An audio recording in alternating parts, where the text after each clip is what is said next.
That's bite, claw, things like that. You're going to want to, there's a good website, I think it's on the next slide I put in. Yeah, Companion Codex, where you can go and research all the ability progression for those. But make sure the most important thing is you do get a pet with a focus dump. You don't want to just be stuck with like a pet with no focus dump. That's going to be just strictly worse for you. So yes, level 2 focus dump pets, here we go. Here's a listing of claw, gore, bite, things like that. Okay, so as far as talent progression, I will tab out to this other screen now and take you through my my ideal build here. This is something that not everyone may agree with, but this has worked for me, and I've leveled a bunch of hunters over the years. So let us get started. Our first talent point we're gonna put into improved aspect of the hawk, and we're just gonna leave it like that. The 5% proc, is good, but for 5 points, to me, it's not super worth it. I'd rather just put 1 point in it. 1% is still gonna proc, and the difference between the 5% and the 1% isn't worth the 4 points for me. So I put 1 into improved aspect of the hawk. This is still gonna be with you, a mechanic that you're gonna have all the way to 60. I think that's definitely worth 1 point. But then I go 4 into endurance training. Then I go right into improved revive pet. So I can't stress the importance of improved revive pet. You may think you're a badass hunter and that it's easy mode leveling, but you will run into sticky situations in vanilla. You will get value from this. So what this is going to do, it's going to take your 10-second revive pet ability and turn it into a 4-second cast as opposed to a 10-second cast. It's also going to reduce the mana cost by 40% and increase the health your pet returns with by an additional 30%. So this is going to allow you to revive your pet in combat. If something bad happens, you can apply a wing clip to the mob, run away, revive your pet, and you're good to go. You're going to suffer without this, so just please trust me, guys. Get improved revive pet as soon as possible. So then after improved revive pet, we are going to go into thick hide. 10% a point in armor is definitely worth it in my mind, especially stacking with some of the pet beast training points or whatever. Okay, so after 3 points in here, we have this next tier unlocked. You have a choice between bestial swiftness or pathfinding. So generally, you want to gravitate in vanilla towards talents that are going to increase your movement speed or your range. So these are both movement speed increasing talents. One increases your outdoor movement speed of your pets by 30%. One increases the speed bonus of your aspect of the cheetah and aspect of the pack by 3%. So 30%, 3%, I think it's better value to get bestial swiftness first, followed by 2 points in pathfinding. The main thing is, as a hunter, you're going to be doing a lot of grinding as you move from point A to point B because it's just so efficient to grind, and you'll find yourself in a position where you're turreting a lot, where your pet's just moving to engage target to target, and it's not you moving so much, it's more your pet moving. Also, this bestial swiftness allows you to send your pet at mobs and kind of aggro them so you can run in a straight path to where you need to go, and your pet is so fast that it can catch up with you, and your pet will kind of be kiting these mobs around, and this will allow you to move like just from point A to point B as an eagle flies, as opposed to having to walk around a bunch of mobs and stuff. So this is very helpful. So after bestial swiftness, we go 2 out of 2 pathfinding, then we go 2 into unleashed fury. Then some more things unlock, so you have an option to go back and finish endurance training, maybe start going into ferocity, increasing the critical strike chance. I believe the flat damage increase of Unleashed Fury is going to be better for you, so just put 3 more into Unleashed Fury, then you start going down Ferocity, 2 points. You're going to unlock Intimidation at 30. This spell is really good. It causes a high amount of threat. It's really versatile. It stuns your target. It's going to stop, healing mobs from healing, fireballs from hitting you in the face. Good in PvP, PvE, variety of applications. Very good spell. Definitely worth grabbing at 30. So then after you grab it at 30, you're going to go back up and put 1 more point into endurance training. Oh no, sorry, you're going to finish off ferocity, then 1 more point in endurance training. That's going to open up frenzy. You're going to go 5 out of 5 frenzy. This is a phenomenal talent. Bestial wrath, and then you're done with the beast mastery tree. Now we're going to move over to marksmanship. So if PvP is a consideration, then I think it's very, very potentially worthwhile to get improved concussive shot. Basically, when fully ranked, it gives your concussive shot a 20% chance to stun the target for 3 seconds. This is so good. So good. When you PvP as a hunter, you pretty much always apply concussive shot to your target. You need to have that up like 100% uptime. It's very, very important. And this will proc all the time. It is so good in PvP. But if for some reason, maybe you're really ahead of the Zerg and you're just going for min-maxing your efficiency, then choose efficiency. Then we're going to go 5 out of 5 lethal shots, 1 into aim shot, 3 into Hawkeye. This is something you get used to the range of Hawkeye, so not having it feels weird. This is going to increase your range, This is just going to move the needle in the sense that you'll be able to engage targets from farther away. Good in PvP. I think it's very worth, I gravitate towards these talents, increasing range and movement speed. So then we're going to go just put 1 point in Improve Hunter's Mark and finish out with 5 points in Mortal Shot.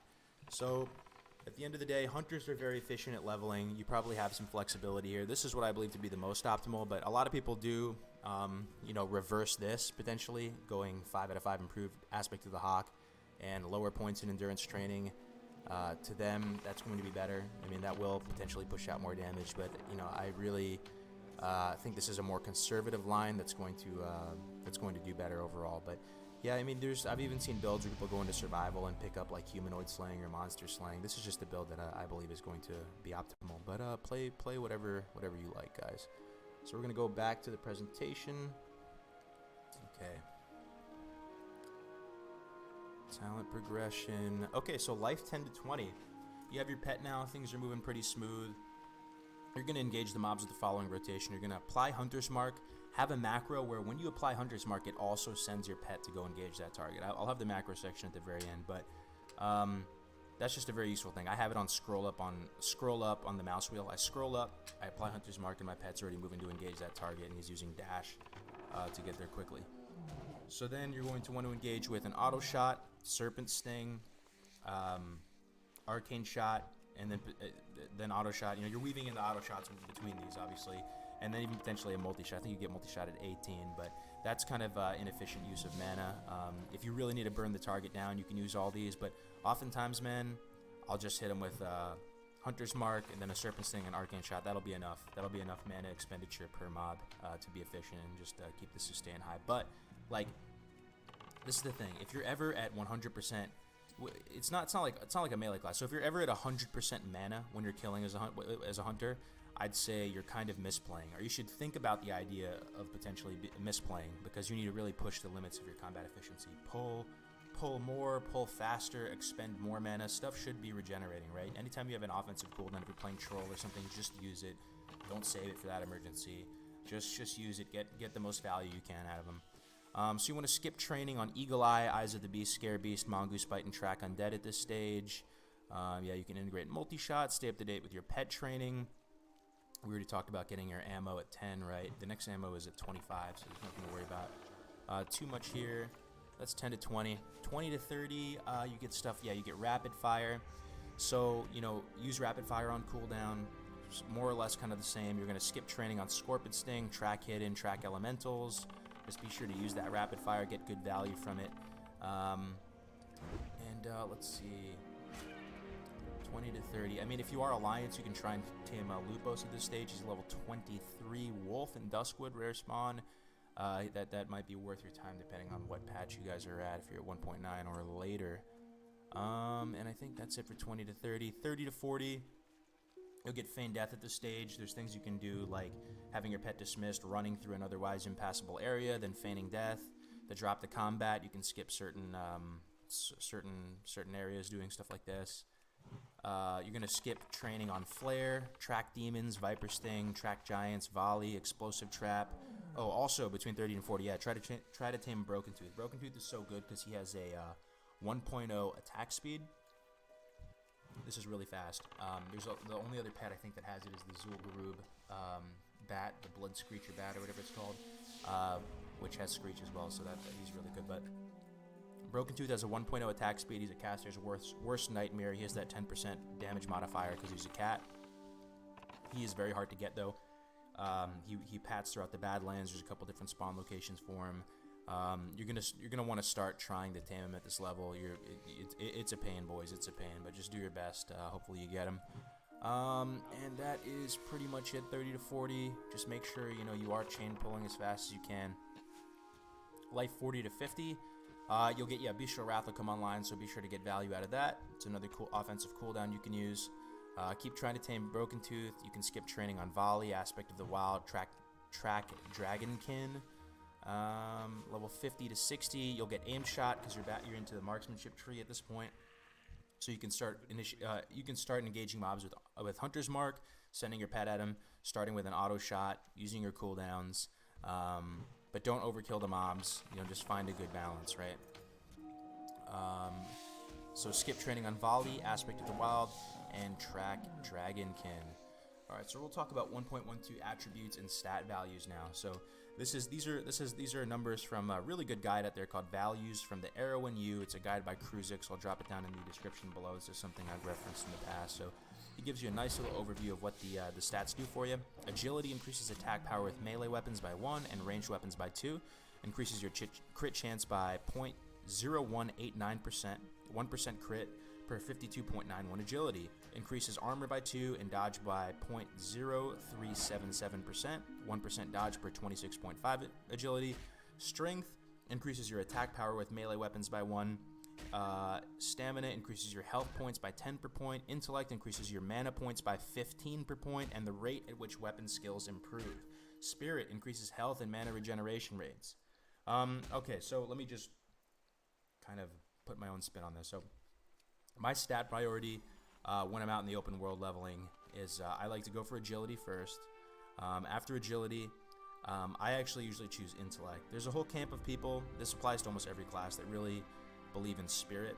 They really think, at least in the early levels, the spirit is going to help reduce that downtime a lot. I don't feel super confident in recommending that. Some people stack spirit because spirit kind of compounds and snowballs on itself. It's more, each point of spirit you have is more impactful than the last, if that makes sense. But I tend to go with agility, get away with as little stamina as possible, and I go with intellect after that. And then you kind of just find a good balance of stamina and spirit. So that's pretty much it as far as attributes and stat values. Here's some good stuff. This is a difference from the last guide. This is Alliance bow. I put Alliance bow progression and Horde bow progression. Like I said, you want to upgrade your bows at the vendors. Always be looking at those bowyers every time you go to a new little encampment. Oftentimes they sell badass greens, and you can make the call if that's going to be worth it for you. I know the most about Horde, so I generally upgrade my bow to the Hornwood recurve bow right away as soon as I get the Senjin village. Then I get the Hickory short bow. That's from the Goblin guy near Orgrimmar. He sends you to go kill those harpies. Then the laminated recurve bow. This is at the bowyer vendor. This requires level 11. Then you can get some people go for the Orcish battle bow if they want to save money, though. That's the guy who gives you the Centaur Bracer quest in that little hut west of Crossroads. Anyway, you guys get the gist, but here's a bunch of good options for you, going pretty much all the way up to 60. And if you ever want to just look at even more bows, you can just go to Classic DB and sort items, weapons, bows, and just find the best bows for you all the way up to 60. So quickly about the ammo progression, level 10 you get the sharp arrow, level 25 you get razor arrows, level 40 you get jagged arrows. I think if you're using bullets, there's a bunch in between, but this is the general progression. Macros. A lot of these macros are courtesy of Razia the Ravager. He's an awesome hunter. He was on Countdown to Classic. He's done a lot of good stuff for the hunter community. These aren't the specific ones that I use. I use much more simplified versions of these, but I think these are just subjectively better. He has an auto shot macro on here. This will automatically target anything in front of you if you don't have a target. It prevents auto shot from being toggled on and off. It seems like a good macro. The Cast Hunter's Mark and Pet Attack macro, that's one that I swear by. This is kind of a more advanced version of it, but you can always use this /script, cast pet action, and then put whatever number in there.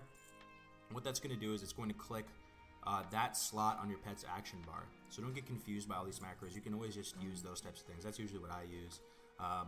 And you can just do, Cast Hunter's Mark, put that script on there to send the pet on attack. I like baking in a dash there too. Dash is their movement speed ability, which is nice. So yeah, these are good. Then yeah, you're gonna have the pet deploy and recall macro, so you need to have control of your pet. Don't be that huntard that has no control of their pet, So you can send your pet out to attack, call it back, and those are really like the only really core macros I feel you need. There's a million ways. There's ones where you can make all your melee attacks baked into one spammable macro. There's a bunch of cool macros out there. But that's it for this guide, guys. Sorry it's not as high production value as the other ones. I just wanted to get some of this information back.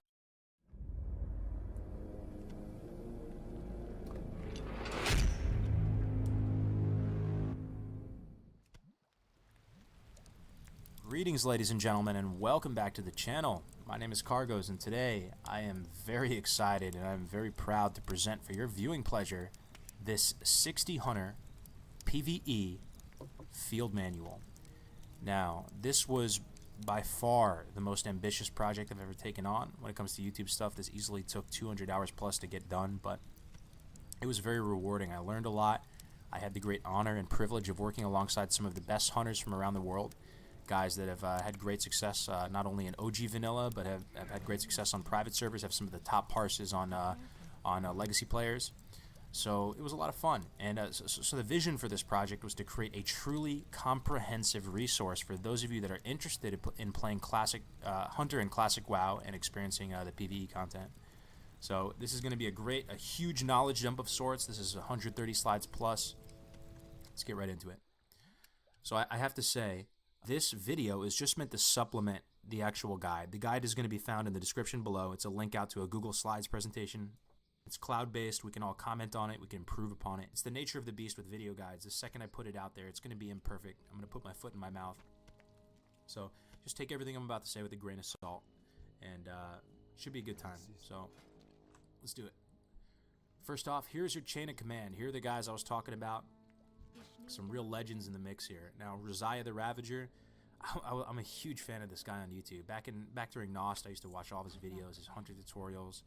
I just think he's a world-class guy. So nice, so knowledgeable. He was on Countdown to Classic. You may have heard him there with Time Cop. Talking about hunters. Man, such a treat getting to work with him. Cornholy, rated with Taladrill and Scuba Cops. Serenathus. Fade has some sick parses on legacy players. Myself, Watcher6, he's a TC guy in the Hunter Discord. Very quantitative, really helped a lot with the spreadsheets and the research. Alondris as well, man. Dude, how many times did we look this guy over? Alondris, man. Big shout out to you, man. Appreciate everything that you did. And Camlanot. So here's the Hunter class leaders right here, so to speak. Here's the table of contents. We won't break it down too much. We're just going to assume that you just hit 60, so we're going to congratulate you, and we're going to kind of evaluate the server environment and figure out your first moves. We're going to get into rotation. A lot to unpack here, so we'll go over some of the nuances of your shots, rotation fundamentals, single target, multi-target, full verse clip, gear swapping, trinket rotation, melee weaving, kiting, things like this. Hunter stats, we're going to get into the real basics, the foundational stuff, range avoidance 101. We'll talk about hit cap, crit cap. We're going to talk about stat weights, progressive stat weights. It's not a term you hear too often, but we're going to break down the stat weights at each different raid tier. So we're going to put full BIS gear on, and then we're going to find the stat weights so you can find out how much attack power 1% crit is worth, how much attack power 1% hit is worth, how much AP do you get per point of agi. This is stuff that's going to be useful for you as you decide on a piece-by-piece basis how to itemize. Then we're going to talk about Hunter talents. There's 4 main specs we're going to talk about. We're going to talk about Hunter pets. This is something I love talking about. Very requested topic. I'll give you a brief annotated history of Hunter pets. I went back to the WoW Wiki site and went patch by patch and really broke it down and finally I think got the story straight. We're going to go over all the pet breeds, the Holy Trinity. I've listed them all out by attack speed under 2.0. Beast training. Big topic that doesn't really get talked about that much. We're going to talk about progressive beast training, how you're going to spec your pet out for each pet. For each raid tier. Some other stuff related to pets as well. But anyway, we're going to talk about the Hunter's gear. So how does Hunter BIS even work? What does the ranged weapon progression look like? And then we have progressive itemization here.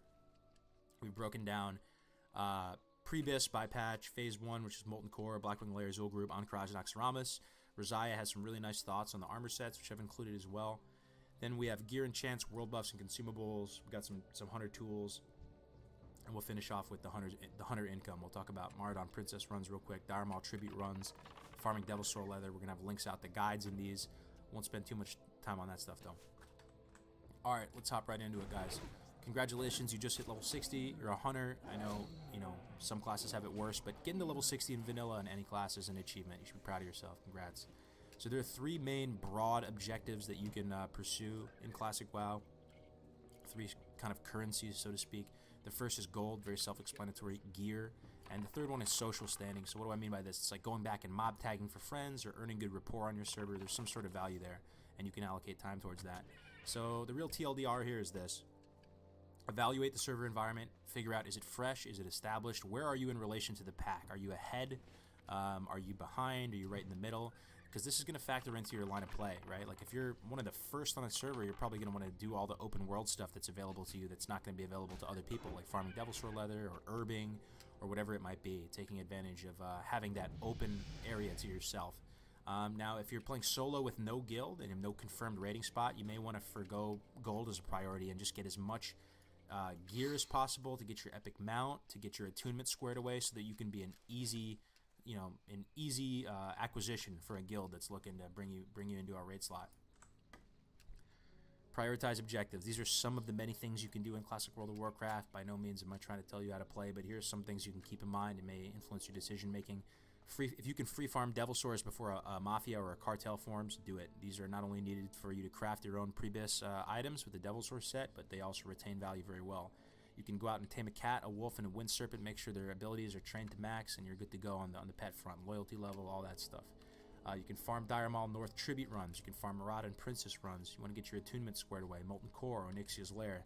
There are links.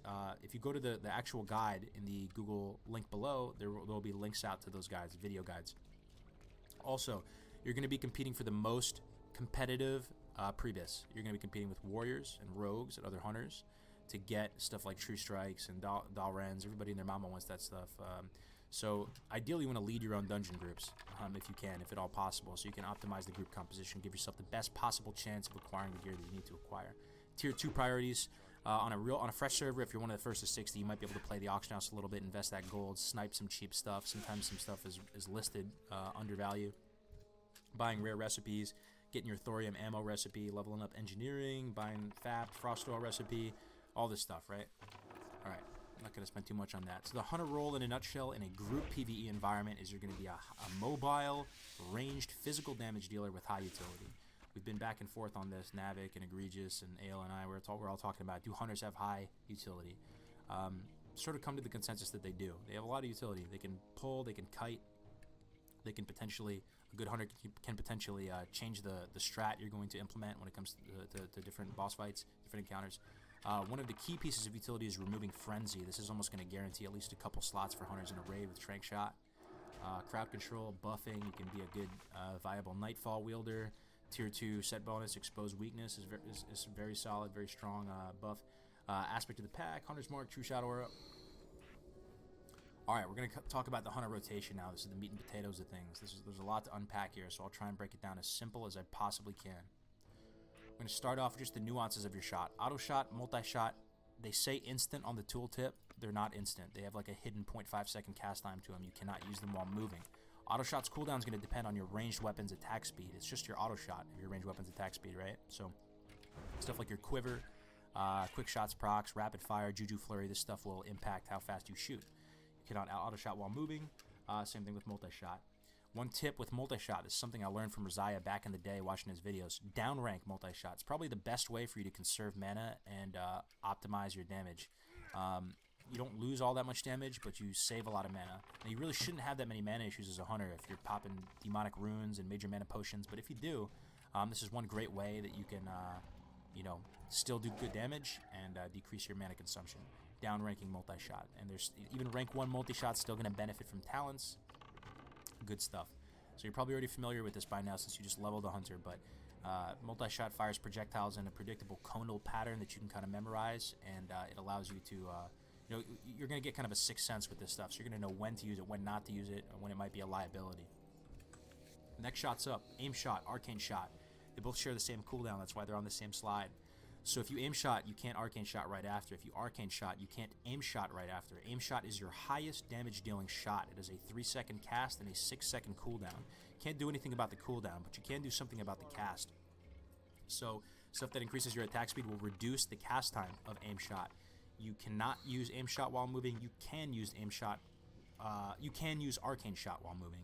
So both multi-shot, I'll go back a slide.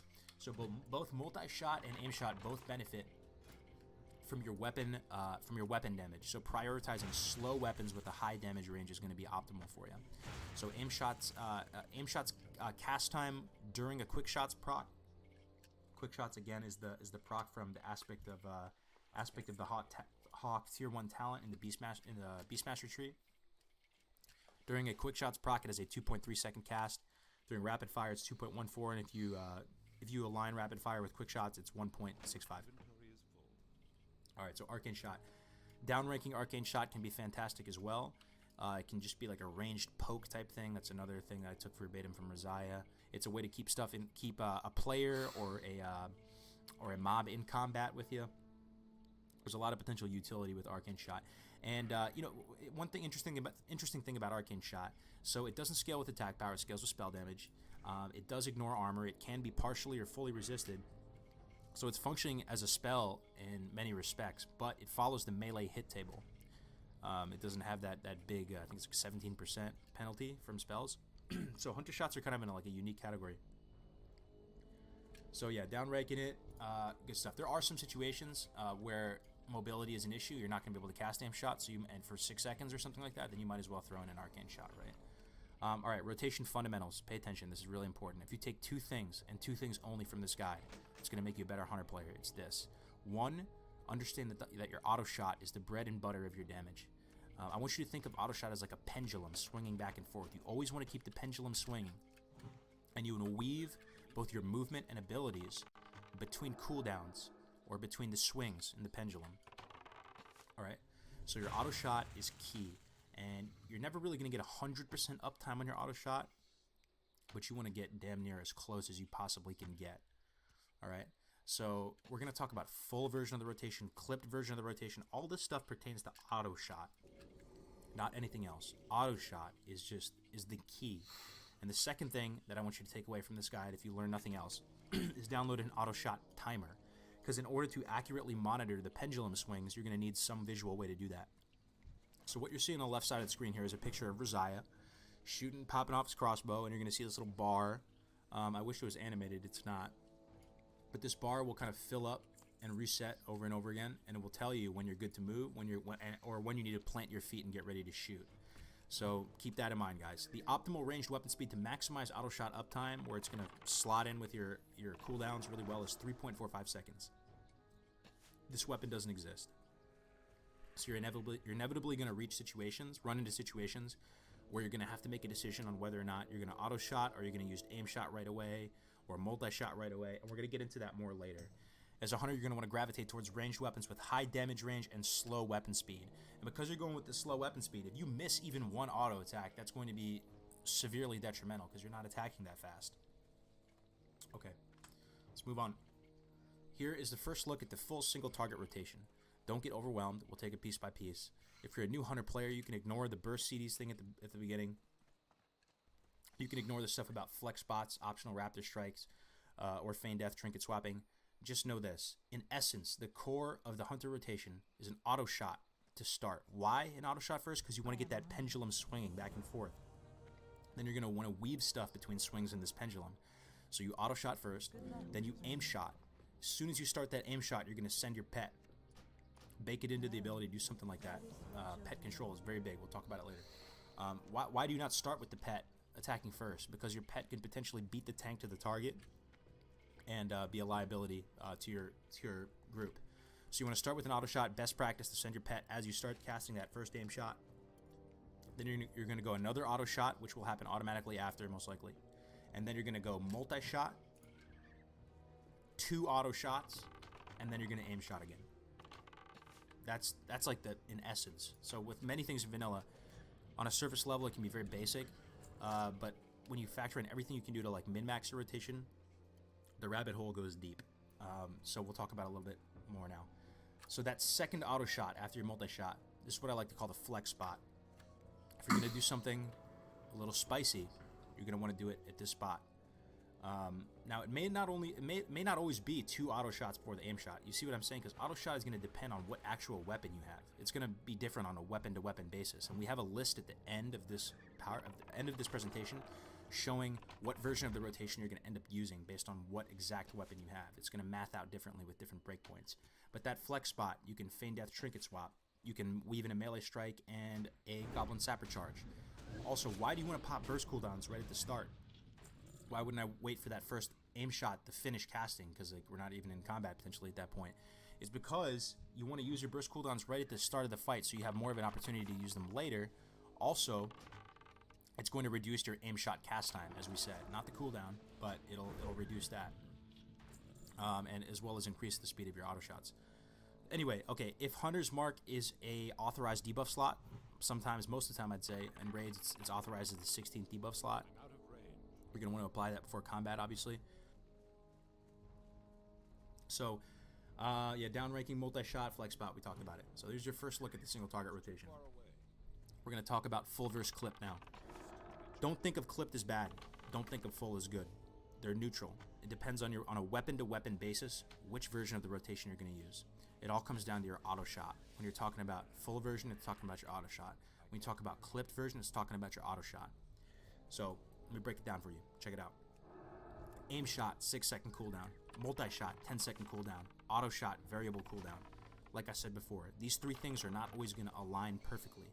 So you're going to reach a situation many times where the pendulum is swinging and you're auto shotting. And you start your auto shot, but your aim shot is coming off cooldown right at the same time. What do? Do you finish your auto shot? Do you finish casting that auto shot? Or do you immediately smash that keybind for aim shot to immediately use your ability the second it comes off cooldown? This is the essence of the full versus clipped versions of your damage rotation cycle. If you opt to use that ability the second it comes off cooldown, the millisecond it comes off cooldown, that is a clipped damage rotation cycle because you're clipping your auto shot. Now, if you decide to let that auto shot finish before casting your aimed or multi-shot or whatever, this is a full damage rotation cycle. So there's only really 4 major weapons, ranged weapons, you're going to use throughout the entirety of vanilla, and 3 out of 4 of them are going to tell you to use your full damage rotation cycle. So it's almost a best practice to not get trigger happy and smash the keybind and use your abilities right away. But the first major weapon upgrade you get is Roctalar, and that's going to it maths out in a way where clipped is actually going to do more damage. So it's important to know conceptually what I'm talking about here. I hope this stuff is making sense. But that's the essence of what the full versus clipped is. Here's a visual demonstration of what the clipped single target rotation looks like and how to implement it. So at the bottom here, you see a green bar. This is a timeline in seconds from 0 to 11 seconds. You see with the brown cast time and the gray cooldown bar, that's your auto shots. We're assuming you have no gear on, you're completely unbuffed, you have no quiver, you have a 3.0 second attack speed ranged weapon equipped. You're going to 0.5 cast time, start your auto shot. It's going to have a 3-second cooldown, right? Because it's a 3-second attack speed weapon. You're going to see your rotation play out and be executed just like we talked about. And then you're going to reach a situation, once you start to get like second 8, 9, 10, 11, where your aim shot's coming off cooldown, but you're getting ready to auto shot again. What do? Do you do the next auto shot, or do you just smash aim shot right away? Now, if you were to just smash aim shot right away, let's say you have Roctalar equipped, this would be an example of the clip single target rotation. Alright, we're going to go just show you quick examples. We have all the itemization later on, but this is just what I was talking about before. First weapon you'll likely have is Bloodseeker from doing the Alterac Valley quest. Really good, full rotation, full version of the rotation. So then the next weapon upgrade is going to be Roctalar. This is going to be clipped. It's going to be a clipped version of the rotation. The third upgrade is going to be Oshdrithul from Chromagus and Blackwing Lair. This weapon is going to take you all the way to Big KT, all the way to Nexaramus. This weapon is phenomenal for hunters. You're going to be using the full version of your damage rotation cycle. Fourth and final weapon you're going to be using is going to be Bis Forever's Nerubian Slave Maker, full version of the damage rotation cycle. Moving on, gear swapping. You may have seen rogues do this, you may have seen hunters do this, but in Classic WoW you can't switch gear around while in combat other than weapons, right? You can throw on a shield, sword and board, you can throw on weapons, but you can't switch around gear. Now, you can get around this as a hunter, and kind of with a rogue as well if you vanish. If you feign death, there will be a moment in the combat, between the combat pulses, that you can swap around not only trinkets, but gear as a whole. You can swap around set bonuses, you can put on new trinkets. This is most applicable when it comes to trinkets. This is not a niche thing. This is actually very important for you to be successful as a hunter. You're gonna have to get into the mindset of swapping trinkets around. So you guys know that in vanilla, a lot of the trinkets have very powerful on-use effects. So you can cycle through multiple of these trinkets throughout the course of a fight with your Feign Death cooldown. So you're pretty much gonna, expend your on-use trinkets initially, wait to get full value from them, because if you Feign Death and trinket swap before you've gotten the full value from them, let's say you have a trinket that gives you attack power for 30 seconds, if you Feign Death 5 seconds into the effect of that trinket and you swap trinkets, you're going to lose that effect. So you want to first extract full value from the trinkets, then you're going to want to go ahead and proceed to feign death, then swap trinkets. You're going to have to do it pretty quick. You're going to likely need something like Outfitter in order to make this happen. A few key things to keep in mind. There's only one on-use trinket in the game that is usable alongside another on-use trinket, and that is Badge of the Swarm Guard. This is a phenomenal trinket. It drops off Battle Guard Sartura in Entourage. Aside from this, you can't stack on-use trinkets. I think the reason why Badge of the Swarm Guard operates in this way is because it gives you a chance as opposed to just giving you some flat, bonus for a bunch of seconds or whatever. Second thing you need to keep in mind is that when you swap into a new trinket, you're gonna have 30 seconds with that while that new trinket's like cooling down before you can use it. So you have to keep this in mind. And then the third thing, and part of that second thing is what I said before. You want to extract full value from your trinkets before you decide to swap them. The last thing I'll say, it's another key tip, is to recall your pet back to you. Make sure he's not attacking the boss when you decide to execute a trinket swap, because it will, if your pet is on the boss, once your pet attacks the boss, it's gonna put you back into combat, and it's gonna reduce that opportunity between the pulses of combat to execute this trinket swap. Moving on. Alright, so check it out. Here's another trinket. Renataki's Charm of Beast. This is BIS forever for hunters. This is phenomenal, and it impacts your rotation.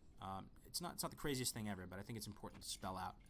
I think you get this from that ZG event, right? I forgot what it's called. But anyway, you're going to execute your rotation per normal, right? Everything looks normal, right? But then on that flex spot, the aforementioned flex spot, what you're going to do at this stage is you're going to pop Renataki's Charm of Beast, right? In place of that second auto shot. It's going to reset the cooldown on aim shot and multi-shot. Don't worry about volley or arcane. And then you're going to immediately aim shot and re-execute the full version of your damage rotation cycle. Alright? So you're able to like double up. You're like double dipping on your aim shot and multi-shot. And that one-shot macro we're popping is our burst cooldowns. Ideally, it's going to be rapid fire alongside Badge of the Swarm Guard that I just talked about. So you're able to basically stack the effect of Renataki's Charm of Beast with the effect of Badge of the Swarm Guard. Okay, so then after your initial burst of rapid fire resolves, right? The effect of rapid fire is no longer. You don't have a quick shots active, something like that. What you're gonna want to do is you're going to wait till that next flex spot arises after that multi-shot. So it's gonna go multi-shot, auto. On that second auto, what you're gonna do is you're gonna go potentially, if you want to try hard, you can throw a Goblin Sapper Charge, feign death, swap to your next set of trinkets, whether that be a passive trinket or another on-use trinket, and proceed and resume your rotation at that point. Alright, so if you're playing a Troll Hunter, which is BIS on the Horde side as far as PvE DPS, we got some tips for you courtesy of Olandris, who plays Troll Hunter. If it's a 3 to 5 minute fight, before I start on that, Berserking is a 3-minute cooldown, Rapid Fire is a 5-minute cooldown. If you're unfamiliar with what Berserking does, Berserking gives you between a 10% and 30% haste bonus based on how much health you have. So the lower the health you have, it's a very flavorful ability. You'll be getting more of a haste bonus, right? So if it's a 3 to 5 minute fight, use both on the pull. After 3 minutes, use the troll one again ASAP. 5 to 6 minute fight, use both on the pull. Wait the 2 minutes, then use both again. This is again if you have a good sense of how long a fight's going to take. If it's a 6+ minute fight, use both on the pull. Use troll again ASAP after 3 minutes. And then you're going to run into a situation where rapid fire is off cooldown. Do you use it right away? The recommendation here is to wait an additional minute, because that's what it's going to take for your Berserking to recharge a third time and use them again together. Now, this is the key takeaway. If you have access to Berserking and you're going to use them both together, you're not going to aim shot. You're not going to aim shot if both of these are active.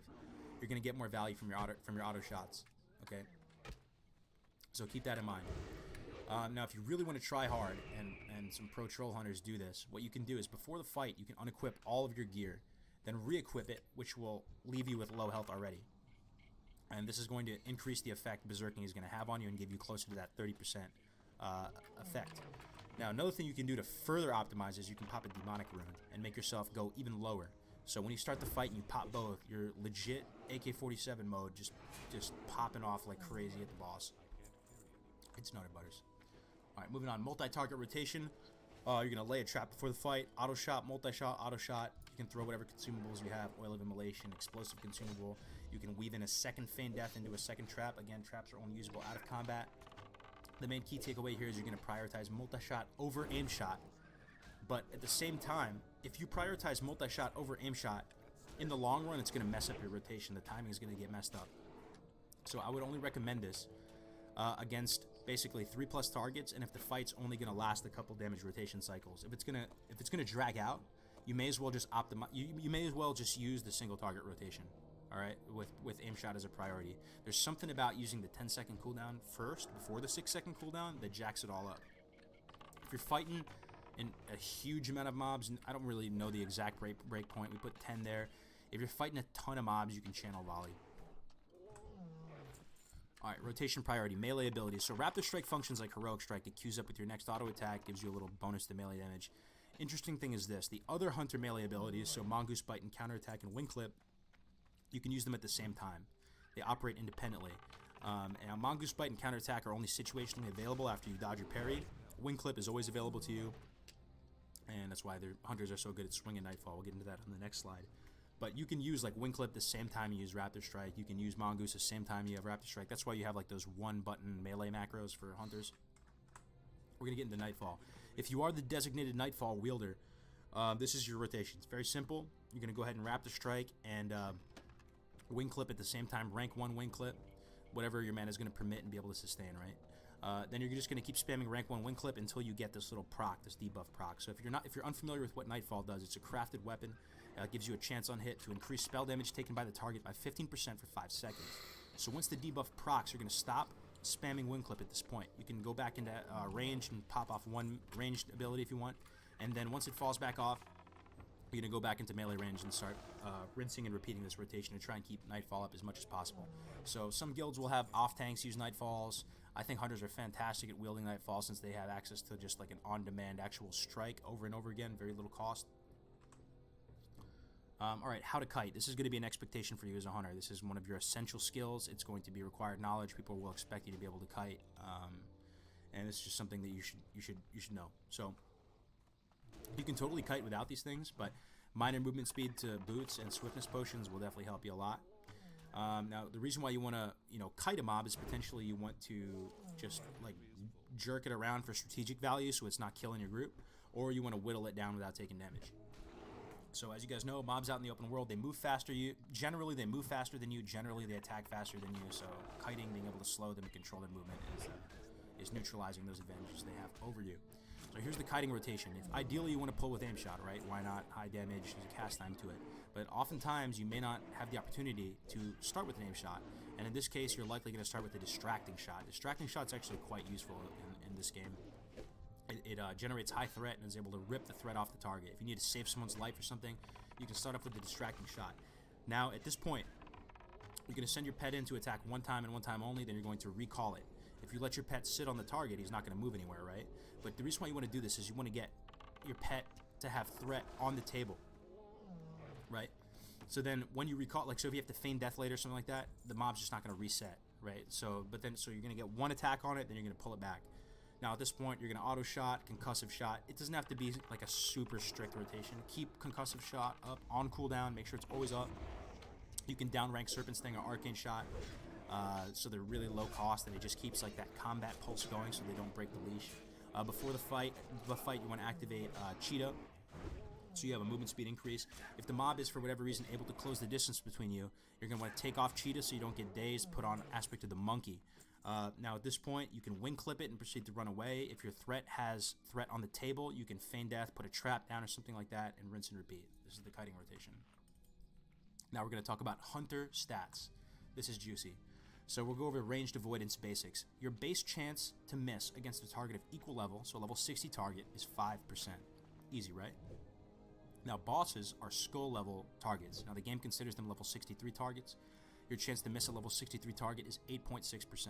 Nobody knows exactly why this is. Taladrill has a great theory on it. His theory is that for every level past 60 a mob is, you'll have an additional 1% chance to miss baked into that.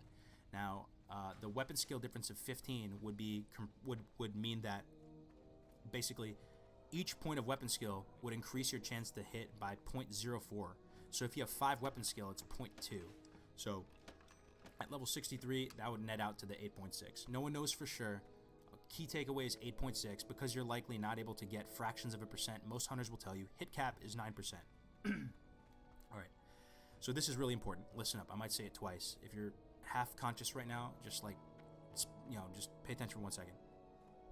Keep in mind that hunters are unique in the sense that their ranged attacks can't be dodged, they can't be parried, and they can't be subjected to a glancing blow. If you're unfamiliar with what glancing blows are, it's a static 40% chance to do like 30% less damage. Like the flavor of it is, I guess, you're hitting them with a sword, and the sword kind of like chips their armor and like doesn't do full damage. So that's what a glancing blow is. So your ranged abilities can't be subject to that, or dodged, or parried. So they can only be miss or blocked. And you can get around the whole block thing by shooting from behind. A mob's unable to block if you're shooting from behind. So what does this mean? This means your crit cap is 100%. A lot of other classes have a lower crit cap because they have to deal with dual wielding, they have to deal with glancing blows. You don't have to deal with that nonsense. And this 9% hit, or whatever it is going to remain true for both your white attacks and your yellow attacks. Alright? So you can crit up to 100%, meaning that you'll crit every time. Anyway, moving on. Stat basics. Don't want to talk too much about this. You guys all probably know this. 1 agi increases attack power with the ranged weapons by 2 and melee weapons by 1. There's an armor. You get increased armor, increased dodge. Intellect increases your raw mana pool, your chance to critically hit with spells, and the rate you train weapon skills. Stamina is just raw health. Spirit is going to increase your out-of-combat health regeneration, but it's going to increase both your out-of-combat and in-combat mana regeneration if you don't cast per the 5-second rule. Okay. So what does strength do for you? Increases your melee attack power. Now there's a value here for 1% crit. 53 agility is marksmanship, or it's 46 if you're going survival with the lightning reflexes. Don't worry about that now. We'll talk about that in a little bit. Same thing with dodge, though. There's another value if you're going marks or survival. All right, here's the stat weights. So the first iteration of this guide, I had a very simple stat priority system where I was like, agility over attack power, and it was very unsophisticated. I was talking with a lot of the good hunters, and they were like, man, we need to like improve this. So this is what we came up with. Plus 1% hit up to cap is approximately equal to 1% crit, is greater than 1 agi, is greater than 2 AP, and then stam int strength. Now, the reason why stam's over strength is a very quick note, is that hunters apparently shouldn't have mana issues. If you're popping demonic runes, if you're popping mana potions, if you're doing what you need to do, you should be totally good when it comes to mana. So hit cap is 9%. We talked about this. All this we just talked about 1 second ago. Alright, here's the stat weights. Here's progressive stat weights. This is very interesting. Shout out to Watcher6 for doing this. He has a great spreadsheet, which I'll link at the end of this presentation, where basically, what are stat weights? Stat weights are going to allow you to compare gear and how to itemize on a piece-to-piece basis. If you want to figure out how much AP 1% crit is worth, how much AP is 1% hit worth, these stat weights are going to give you some semblance of a way to do that. Now, stat weights are just inherently dynamic. The only real true good way to do this is if you had some like dynamic, crazy algorithm that would calculate everything, racials, buffs. The second you change one variable, the stat weights are technically off. So what we did is we just took a snapshot with the BIS gear at each stage of the game, pre-BIS, MC, BWL, so on and so forth. And we calculated the stat weights given a 2031 marksman survival build, 2-minute fight, 0 armor, full consumes. We did unbuffed, and then we also did full consumes, raid buffed per the content phase, BIS gear selected per DPS gain, so on and so forth. So as you can see, in previous gear, 1 agi is worth 2.58 AP, 1% hit and crit, as we said, are approximately equal to each other, and that's 30.87 AP. I'm not going to go through each one of these. Again, link down in the description to the presentation. Once you get to this bridge and you need to cross this bridge, you can come here and start looking at stat weights, and hopefully you'll be able to itemize in the most optimal way. All right, so moving on. PvE talent builds. This is juicy stuff to talk about. All right, this is the entry-level spec. Some hunters subscribe to this, some don't. I subscribe to this. Now, this build assumes you're kind of fresh. Fresh server, your guild's about to hop into Molten Core, you're under-geared, you're about to get down to some business. Now, this spec is good because it gives you 3% additional hit through your talents with Sure-Footed and Survival. You still have access to True Shot Aura. You still have access to the 5% multiplier to damage. Deep down in the March tree, you still have a couple points in Aspect of the Hawk. Great spec. Allows you to get to the hit cap much faster. And even stuff like the early survival talents will benefit you a little bit in Molten Core. Like the ones that give you the plus 1% damage to, like, whatever it is, I forgot. Anyway, Molten Core BM spec.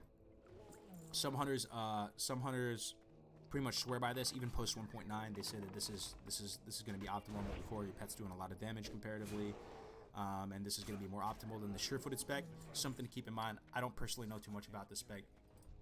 Next one is the tried and true. This is the bread and butter. You can use this pretty much the entirety of the game past like the sure-footed stage. Once you're able to get, you know, your hit unbuffed to cap, then this is the spec that can carry you all the way through tier 3. 20-31-0, classic bread and butter hunter spec. People like know about this. Pretty much really good. Optimizes, you know, you get the five points in Hawk, you get the damage multipliers and marksmanship. Now, one thing I will say though is that depending on what raid you're doing, you're gonna want to put points into monster slaying or humanoid slaying. That's what it's called. So humanoid slaying is going to increase like your damage versus humanoids by 1% per point, and the critical strike bonus by 1% per point. So some raids like ZG or something like that, or BWL is all dragonkin, right? So monster slaying is super good there. If you're going ZG, humanoid slaying is super good. So depending on what raid you're doing, you can take points out of ferocity, that tier 4 talent in the BM tree, and invest them into monster slaying or humanoid slaying as the situation dictates. Next spec up is the tryhard spec. This is one that people thought the breakpoint was a lot lower originally. I originally put it as 500 because that seemed to be the consensus up until we started talking about this. So what is this spec, the tryhard spec? This is like the super late game spec if you have a ton of agility. The theory is that you're going to get a lot of benefit from this plus 15% agility bonus deep in survival called lightning reflexes. Now, this is going to allow hunters to scale like into the super late game. You still get 1 point to aspect of the Hawk, so that's still on the table for you. Thing is, I think, so Iron Gooch and Fade and some of these really top tier hunters were testing it, and they think that the break point is around 1,000. I don't know for sure. I don't think anyone knows for sure. But this is something you're just going to have to test. Maybe you enjoy the playstyle of this spec a little bit more, but it's the lightning reflexes spec. So that from their perspective, it was the type of thing where like you only reach this break point in like full Nax gear, full world buffs consumes, and the second you die, you're going to be performing less optimally than that the 2031 build. You also do lose True Shadow R, which is like a solid 500 AP you're losing to yourself and the group. Like it's 100 per person, right? And the last spec is the self-reliant spec. This is one I use for farming. Great for Mardon, doing princess runs. You get intimidation. It's got really high threat component to intimidation. Really good for soloing stuff. You get the increased focus regeneration. You get Spirit Bond, which is kind of meh. You can take 1 point. I think it's called Frenzy. You see that talent down there where it's 4 out of 5. You can take 1 point out of that or 2. It'll still be pretty much always going to have the uptime on it. This is going to maximize the potential of your pet, and he's going to just be one badass mofo. So if you're trying to do some solo content, this is something you want to keep in your back pocket. Next up is Hunter Pets. Love talking about Hunter Pets. Everyone loves talking about Hunter Pets. One of the coolest reasons, best reasons to play Hunter. You get your trusty companion fighting by your side. Love Hunter Pets. And that's one of the biggest misconceptions you're going to hear about hunters. Oh man, your pet is kind of worthless in raids. It's just going to die. It does like no damage. You talk to some of the best hunters, they're going to tell you can use your pet in like 95% of fights in vanilla. And that even in like full Nax gear, your pet's going to be doing like 10% of your damage. So it's nothing to laugh at. Your pet's your trusted little buddy. You want to optimize your pet. So here's a brief annotated history of Hunter Pets. I went back to WoW Wiki and I researched patch by patch to try and figure this all out and get the story straight once and for all. I didn't even know about a lot of this stuff. So patch 1.3 was the first wave of pet normalization. Up until that point, you had to consider 6 things when choosing a pet breed. Breed stats. So as you guys may or may not know, pets in vanilla are balanced around stat modifiers, negative 10% to positive 13% across 3 things: armor, damage, and health. So that attack speed, pursuit speed, that's your actual running speed on your pet. So pets had different variable running speeds. You had pets like Tack the Leaper, rare raptor out of the Barrens that could catch people on mounts. Really, really cool. Then you also had resistances. So some pets like Snarler had really high magical resistances across the board. Base attack damage type, you guys know about this most likely. Lupos, the rare wolf out of Duskwood, dealing shadow damage. That was a consideration. So all the tame beasts would retain their natural values in these respects. Created a ton of flavor and diversity with the pets. And then in 1.3, first wave of normalization, they normalized only pet resistances at this time. The next patch, this is the dreaded patch for hunters. Big nerf to hunters with the Lupos nerf. 1.9, they nerfed pursuit speed. And they nerfed the base attack damage. So they normalized it all in the physical damage. All the pets were doing about the same damage. within the breed, right? So, let's see. They also added a couple pet abilities at this point. They added the Scorpion Poison thing, and they added Thunder Stomp on Gorillas, that AoE Thunderclap thing, on a 1-minute cooldown. All right, so Classic WoW will likely have 1.12 mechanics. It's highly unlikely that Lupos will be dealing shadow damage and stuff like that. So you're just going to have to deal with 3 things. Attack speed. In PvE, it's a non-factor. Big misconception. I personally, to be honest, I didn't know this until doing this guide. I always thought BT was the best, like the 1.0 attack speed had implications in both PvE and PvP. But in PvE, it all kind of like balances out. So don't worry about attack speed in PvE. But these are the 3 factors in general. So PvP, that's still a big factor for pushback. Attack speed, breed abilities, and breed-specific stat modifiers that we talked about before. Those are the 3 things you have to worry about. All right, moving on. So we're going to talk about the different breeds. I have a little note about some of these. Carrion birds, one of the most underrated pets in the game. I'm not going to use them in a raid, but for leveling, dude, carrion birds are fantastic. They have a phenomenal stat profile. They have high armor, which moves the needle most out of anything when it comes to survivability. They also have Screech. It's an AoE damage dealing like blast. It reduces attack power of all enemies in melee range by max rank 100. Mobs out in the open world get affected a lot more than players by attack speed reduction, so super good, deals damage as well. They also can learn Bite, Claw, Cower, Dive, Growl. Like, carrion birds might be able to learn more skills than any other pet, and they're very slept on. When's the last time you saw a hunter leveling with a carrion bird? Then we got owls. They have Screech as well. Higher damage than a carrion bird. Really great to level with as well. Claws also a fantastic focus dump. It's better than Bite in many, if not all, respects. Bat's kind of in the same boat. Only other pet, aside from Broken Tooth, that has a 1.0 attack speed, the Bloodseeker Bat. Then we got cats. Highest damage pet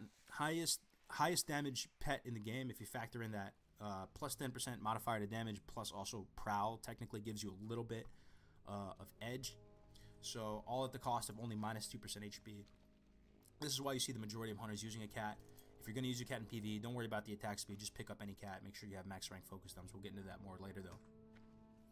Then we got Wind Serpents. Wind Serpents have an awesome focus thump. It's got no cooldown. Deals magical damage. It's lightning breath. And it's ranged, which is nutty. Only bad thing is that rank 6 of this focus thump doesn't come out till ZG.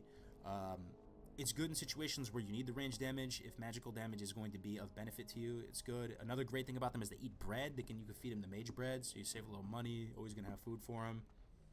Great high damage pet. Decent stats. Can't learn Claw. Can only learn Bite, though. So one thing to think about. Alright. Boar family. I'll speed it up a little bit. Good tank pet. Has charge. Only pet with a CC effect. Low damage, though. After that initial charge burst. Minus 10% damage. Good pet overall, though. Solid. Wouldn't be my first choice, but it's a good pet. Wolf.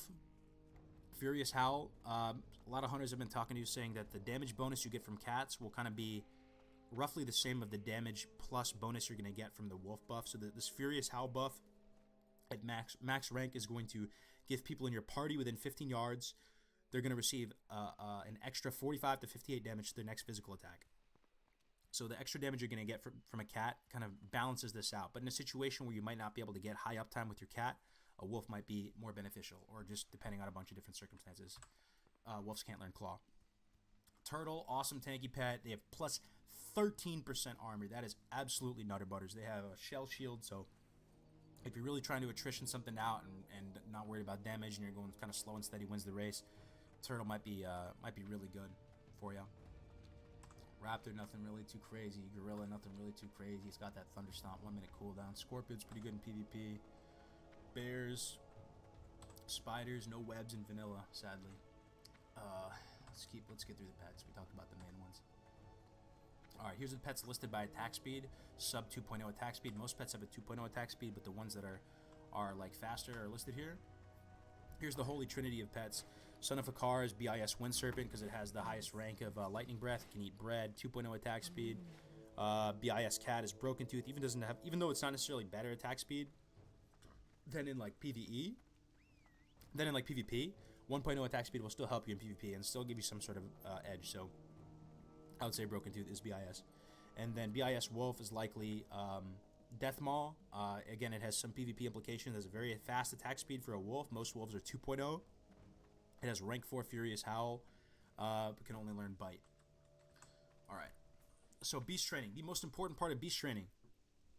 One of the most important parts of having a pet in a raid and managing it is correctly beast training and having the right resistances trained. Ideally, you want to get your resistances trained up to 180, which is resistance cap, and have these resistances pertain to the exact raid that you're doing. One thing that I never did that I've learned by doing this guide, talking to Fade, was that even if you're going to go do a little BG or something, or just do a little something, like get into the habit, get into the mentality of respecking your pet. It's very cheap to do, and it's something that could help you out. So if you're doing PvP, if you're going to go respec for a BG, get max rank frost resistance, stuff like this. So at max loyalty level, which is 6, you're going to have 300 training points. We're going to show you how to invest those training points. So your tier, here's the beast training tips. So pretty much natural armor, you're not going to see us training this. It's not that useful because pretty much if your pet's getting hit by the boss, it's going to die anyway. It's not going to help you that much. Resistance is going to be way better. As you know, or maybe you don't know, in Classic WoW, your pet, it's not like retail where you have some massive reduction to AoE damage. Like you're taking full damage on your pet. So the resistances are pretty nice, pretty worthwhile. And then if you see us down ranking great stamina, it's because you can't afford higher ranks. And then frost resistance, the lack of max ranks frost resistance in Nax when we get to it. There's only 2 bosses in Nax that do frost damage, Saffron and KT. And Saffron is kind of a moot point. It's too much damage anyway. It's not worth it. And then KT, you will get some decent value, but there's going to be more impact to be had from training Nature and Shadow and Nax resistances. Okay. So MCBWL, you're going to rock out max rank Fire and Shadow. The reason why you're going to see Shadow across the board for every raid tier is because there's a CC implication with it. If your pet gets feared one time, you're potentially losing thousands of damage, and that is no bueno. So having the Shadow resistance is really clutch. Fire resistance and MCBWL. So yeah, this is what your beast training is going to look like. 2 max rank resistances at 90 a pop. That's 180. Then you're going to train 2 max rank focus dumps, 25 a pop. That's 50. Then you're going to train max rank movement speeds. That's going to be dive or dash at 25. Growl is free. Great stamina at 25, and then a couple minor resistances. And this is going to kind of fluctuate a little bit raid to raid, but we'll see. So for ZG AQ, you're going to go Shadow Nature with splashing into Arcane and Fire. For Nax, you're going to go Shadow Nature splashing into Frost and Fire. Alright, so here's a couple slides on where to train max rank abilities. I won't get into this too much. You can just reference this when you have to do this stuff. How does Hunter BIS work? Alright, this is interesting to talk about. So Hunter BIS works in this way. It works in like set bonuses. So some of the other classes, they may have to wear like a hodgepodge of lots of different gear from different places. Hunter's pretty clean. It's one of the cool things about playing a Hunter. You look pretty badass. You get to rock out your full set, extract full value from your set bonuses. You're basically going like full tier 1 to full tier 2 to full tier 3. You might get full tier 2.5 situationally. But that's kind of a cool thing. And then we already talked about the range weapon progression. There's only like really 4 that you're trying to go for. You may get another weapon here or there that might be better, but those are like the 4 main ones you're going for. And pretty much it's pretty straightforward in that sense. So the tier pieces are rated pretty highly for hunters. Here's some thoughts from Resiah on the tier pieces. I won't get into these because these are his words, not mine, but they're very interesting nonetheless. So definitely go and read these. He has some very, very cool thoughts. So pretty much, we're going to get into pre-raid BIS now. Alright, so here's the guide key. We've labeled we've labeled the gear. Like if it's not available on launch or something like that, we've put Dire Maul, or we've put AQ, or we've put ZG, so you can get a sense of what stage you can get certain things. Because some of the BIS lists that we've seen, they just kind of lay the gear out, and then you try and get it, and you realize, oh, it doesn't come out for a little while. So this could be helpful to you. Anyway, helm options. Backwood helm is probably going to be BIS here, but a lot of times you're going to need that hit early, so you might have to go with Mask of the Unforgiven. But Backwood helm is pound for pound probably better. Alright, neck options. Mark of the Forge Ring is probably best. It's very easy to get. You just do that Tyrion quest. Pendant of Celerity is probably better, but it doesn't come out until the dungeon sets come out when I think it's AQ40. So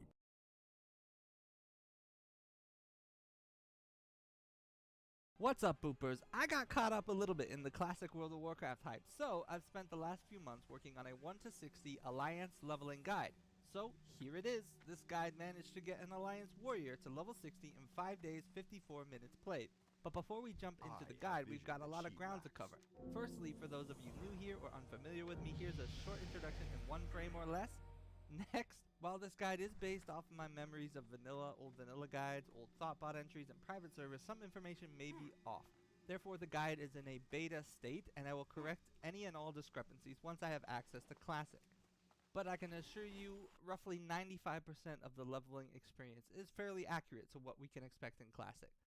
So you've been hearing a bunch about hardcore classic WoW recently, and have been thinking about getting into it, or maybe you have already given it a try and remember that vanilla questing is pretty punishing at times. I've kinda been in the same boat, and between Raiding and Wrath I've been playing more and more vanilla once again. Weird flex, but during Classic originally I leveled a total of 10 characters from 1 to 60. I even made a video about it, and during that time I learned a whole lot about questing, so today I thought I'd dig into some of the mechanics of vanilla leveling, share some tips and tricks, as well as things to keep in mind on your hardcore journey. To start off with, as this is kind of an essential bit of information for this kind of video, hardcore is an unofficial player-made game mode, where their primary goal is to reach level 60 without dying. It's played on Classic WoW era servers that can be found under the Classic tab of your Battle.net launcher. If you're on NA, roll on Bloodsail Buccaneers, and EU is Hydraction Waterlords. Hardcore WoW also uses an add-on just called Hardcore that you will want to install. This is used by the community to validate that players are respecting the rules of the challenge, adds cross-skill chat, new achievements into the game to go for, and much more. Worth checking out before you start. After that, make your character, log in, most people ask for an invite to a hardcore guild in the chat, and you're ready to start your journey. So, what I will be covering today will be more general tips that any player or class could use as starting points. They aren't in any particular order, but there is so much difference between vanilla leveling and how it is during any other version of WoW that there's quite a bit to talk about here. But first, a quick word from today's sponsor, Factor 75. Winter is finally functionality to the enemy's target frame by more clearly displaying your debuff durations, enemy buff durations, enemy health values, and enemy cast bars. Omni CC does a full overlay on the enemy character portrait when affected by hard CC. Note that the enemy cast bars aren't perfect. Sometimes low level enemies have low rank spells which have shorter cast times, and the add-on doesn't always recognize that, but it's better than nothing. Weapon swing timer is good for those who melee, both to judge your damage output as well as your enemies. For me, this is an essential on Hunter, who need to stand still during their auto attack windup and have both melee and range swing timers. Vendor price adds a value to all items so you can see, well, how much they vendor for. Really good for when you're working out your gold, when you want to go and buy skill ups or train some weapons, buy your mount, whatever it may be. Also helps you judge quest rewards when you're not going to equip them. Spellbook Abridged adds a filter to hide spell ranks in your spellbook. It just makes things a bit cleaner really. The majority of the time you will want to be using your max rank. For pure melee classes, the game does this automatically because there is no benefit to downgrading, such as on Rogue or Warrior. Also, when you macro any ability, if you include the spell without any rank, it will always use the highest learned rank. If you do not do this, remember to drag new levels of spells out of your spellbook onto your bar each time you learn them. Additionally, on abilities, some of them just aren't worth the price. I would need to talk about this on a class by class basis, but if you can't say how you're going to be getting any use out of the ability, it might just not be worth buying. For example, if I'm leveling a hunter, I would probably ignore all tracking abilities bar hidden. I would ignore aspect of the pack, aspect of the beast, disengage, mongoose bite, scorpion sting, volley, and the point is, a lot of abilities aren't always worth the price tag at the level you can first learn them. Getting a mount at level 40, however, which needs 100 gold, that is pretty important. You can judge mobs roughly by their name. If they're called Slayer, they're gonna have Execute. If they have Run in their name, they're gonna run faster than normal. I swear I'm not making this up. If they're Mystic, Shaman, Wizard, Sorcerer, expect them to cast spells. You can make an educated guess as to what you are fighting before you engage it. Alternatively, there is an add-on that does this called Classic Bestiary. Note that it will often have the correct ability listed, but not the correct details for it. So tons of mobs have Enrage, but there's many different variations of the Enrage spell. Up to you whether you want to use it. It's pretty powerful, but it will save you a lot of unprepared deaths. Some of the biggest abilities to look out for are stuns, roots, and heals. One of the most dangerous mob mechanics is Thrash. A ton of different mobs have this with absolutely no rhyme or reason as to why. It's basically Wind Fury adding 2 extra attacks to their next hit, so whenever a mob has Thrash, you need to be particularly careful with your health. It's also not a visible buff on the mob when it's going to Thrash, so you don't know when they're going to do it. On top of that, mobs can store Thrash charges, so if you engage a mob who uses this ability, has it come off cooldown and uses it again without hitting you, this can happen if you're kiting. If they ever do get to you and hit you, they will hit you with their melee and then both thrashes, meaning 5 attacks in one go. This is unlikely, but I thought I'd give it a mention. Next, yeah, I can totally fit through there. You know what I'm talking about. You're going somewhere, 2 mobs are about the same distance apart, and you think you can just about fit between them. You try, and you end up pulling both of them. This can be the start of a situation that gets out of hand. It's vanilla leveling after all, and you're going to be doing some grinding, so just pick one side, kill one, move on. Casters are disproportionately dangerous early on. Many of them just have spells which are plain overtuned for the level they're found at. Back in original Classic, Defias Pillagers were more dangerous than most raid bosses. Having cast bars, which we've already gone over, will allow you to judge when to dip around a corner to avoid damage if you're able to. I should also mention caster leeway. You know how sometimes you're running away from a caster, you are super far away and they still get their cast off. That is casting leeway. You benefit from it too, by the way. If you start a spell and the mobs run out of range, you gain a few extra yards where your spell can still fire off. Enemies always have larger than usual cast ranges too. For example, Defias Pillager's Fireball is a 40-yard ranged cast. Run early if you're gonna run and try and line of sight as a priority. Spatial awareness is a big thing. Playing zoomed in makes things harder than they already are. Setting the camera to max zoom for the in-game options is good, but you can go beyond that with this macro. You may not want it that far out, but generally speaking, being more zoomed out is a good thing. One of the biggest and easiest to miss bits of quality of life in Wrath is that after suffering 2 spell knockbacks on a cast, you'll be immune to further knockbacks and will cast like enemy mobs do. In Classic, this protection does not exist. If you're getting hit, you're going to be getting your spell knocked back. This is particularly dangerous against fast attacking enemies such as those dual wielding or cats, so get them low health before they're in your melee range as a caster. Some mobs are immune to certain attacks. This has been implemented in a pretty inconsistent way, but should be kept in mind. If it's a fire elemental, Fireball ain't gonna do anything. Same goes for water elementals and the Frost School. Rock and wind elementals are immune to nature. Shamans have a really bad time in Silithus from what I remember. Some rock mobs are also immune to bleeds. Some of them aren't. As for mechanical units, there isn't really a ton of them in the game, but they're immune to a lot of things, including bleeds, incapacitate, fear, life drain, and horror effects. Warlocks on Alliance, I'm just saying, Harvest Reapers in Westfall, if you underestimate them, you're gonna die really fast. Undead are also immune to fear effects as well. Sometimes they're immune to horror, sometimes they're not. Again, it's pretty inconsistent. Next is something I call aggro delay. I never really hear about this one talked about, but I use it quite often when I'm not 100% that combat's going my way.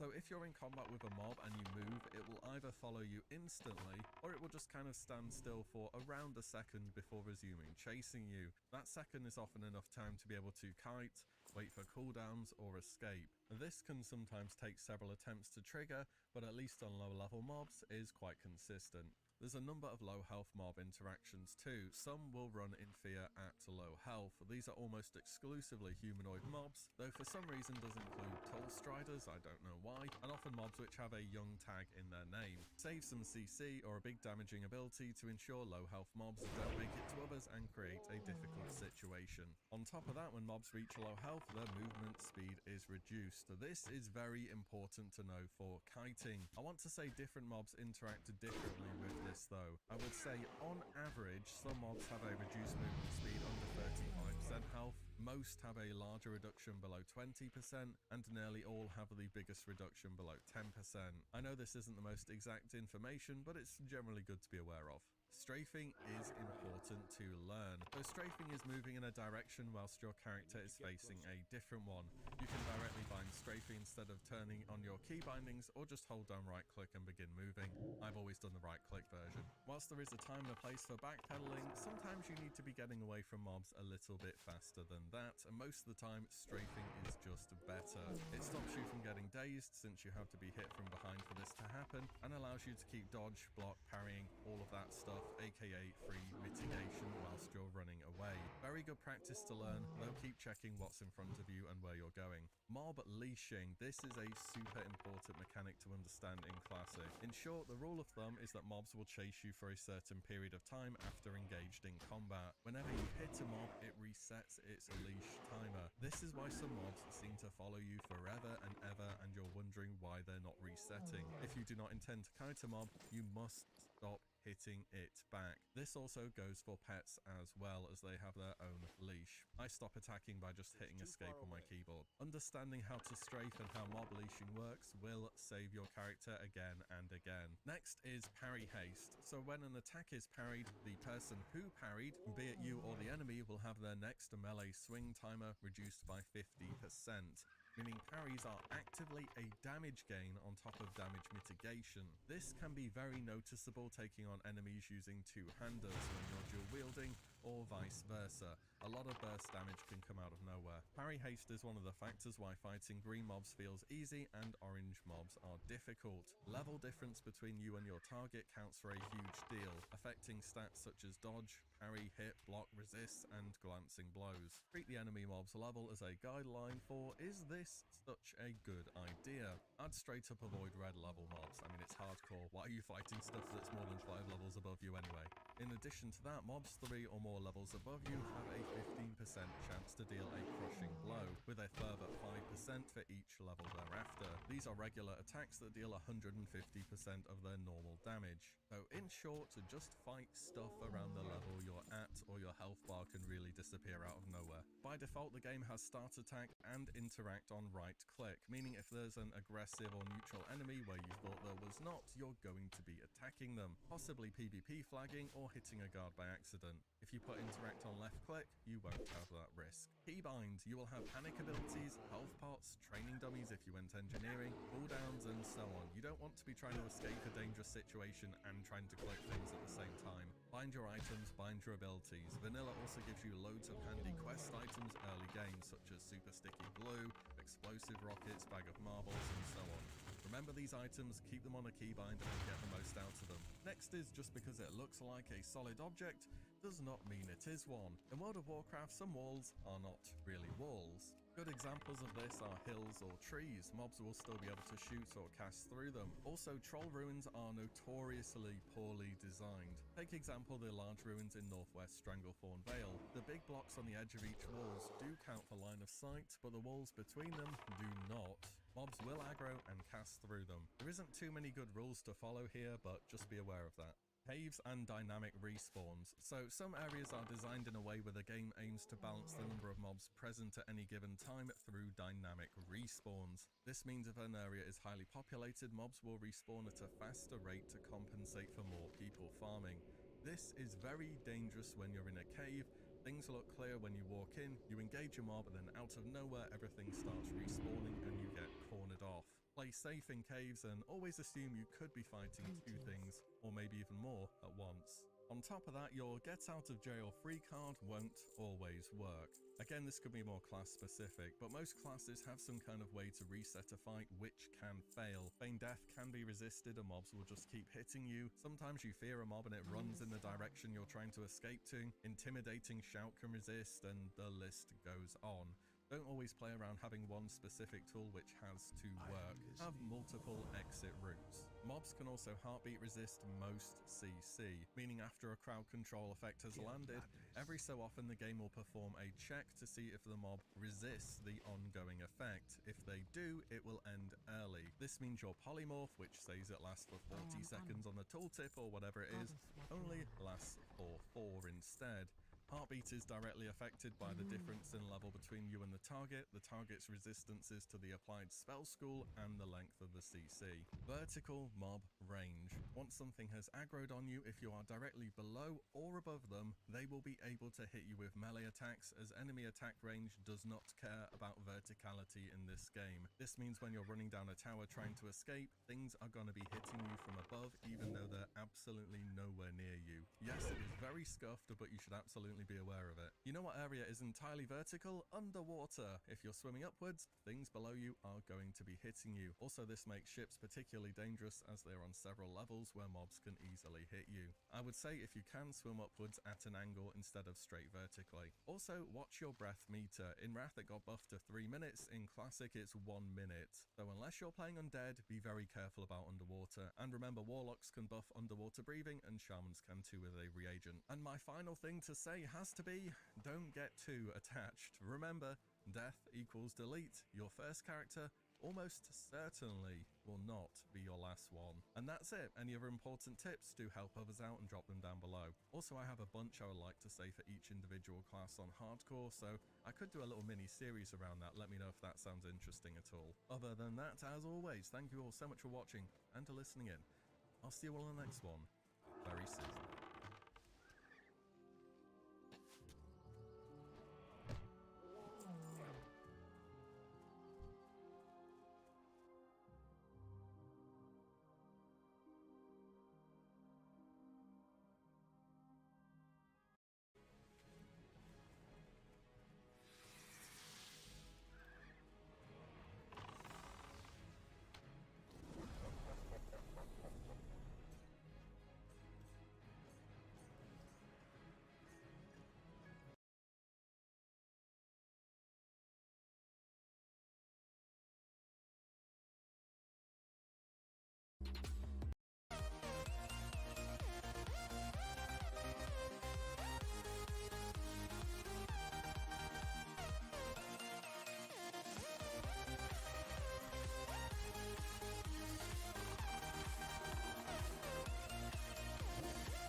protect your soul.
world of make-believe. Kids screaming in the cradles, profanities. I see the world through ice covered in ink and bleach. Cross out the ones who heard my cries and watched me weep. I love everything. Fire spreading all around my room.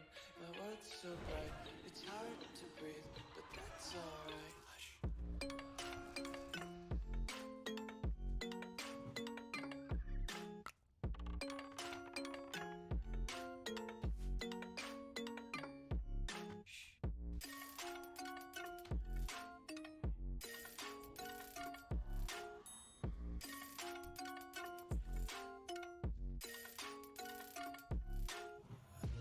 Take my eyes open to force reality. Why can't you just let me eat my weight in glee? I live inside my own world of make-believe. Kids screaming in their cradles, profanities. Some days I feel skinnier than all the other days. Sometimes I can't tell if my body belongs to me. I love everything. Fire spreading all around my room. My world's so bright, it's hard to breathe, but that's alright. Hush.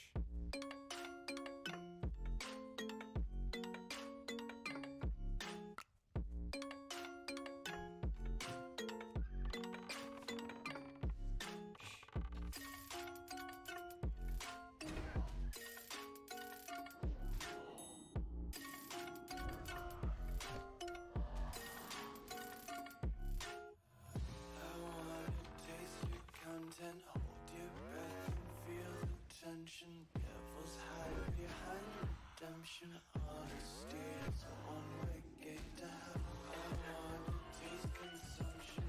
Be faster to waste oxygen. Hear the children sing aloud. It's music till the wick burns out.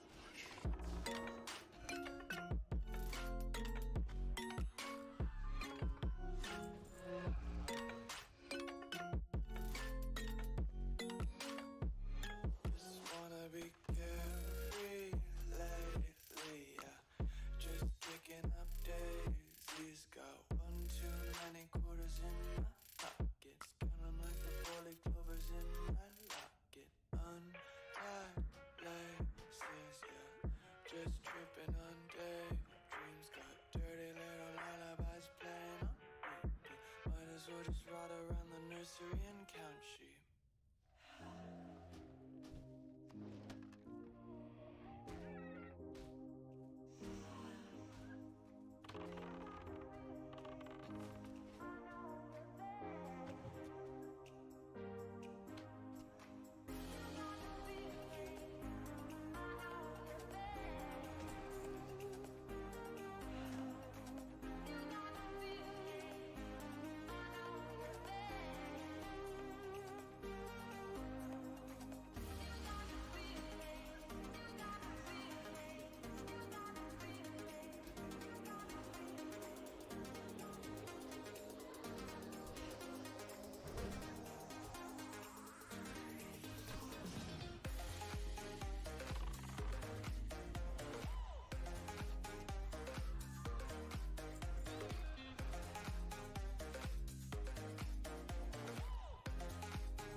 just like a spark that's breaking out.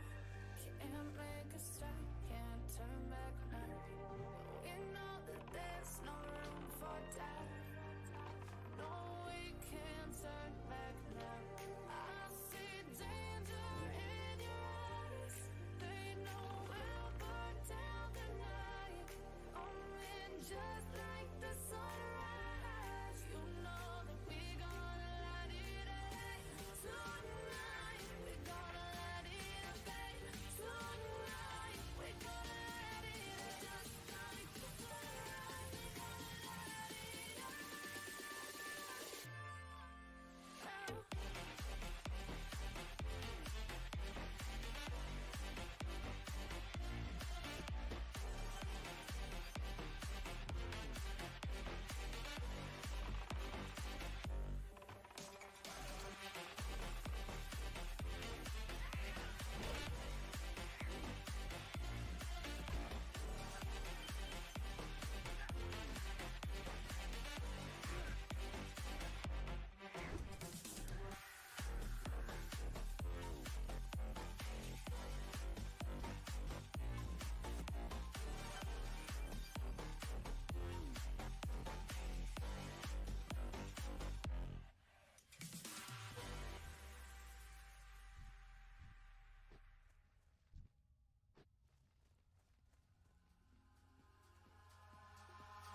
Eyes in the sky, gazing far into the night. I raise my hand to the fire, but it's no use, 'cause you can't stop it from shining through.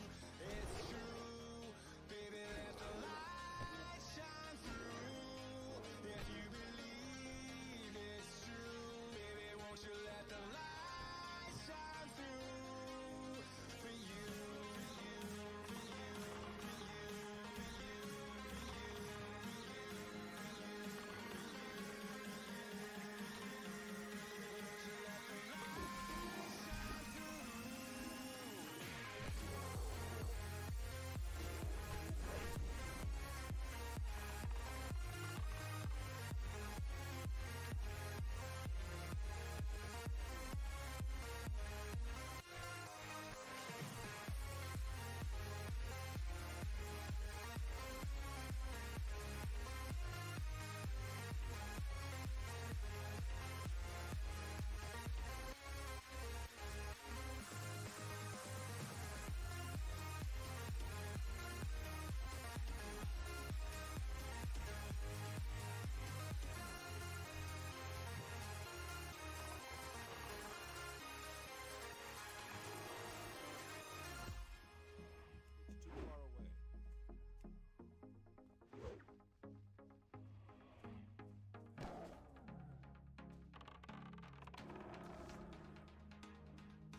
in the sky, gazing far into the night. I raise my hand to the fire, but it's no use, 'cause you can't stop it from shining through.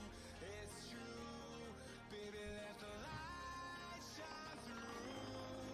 If you believe it's true, baby, won't you let the light shine through for you, for you, for you, for you, for you, for you, for you.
just to know what you knew. Christmas every time we start locking eyes.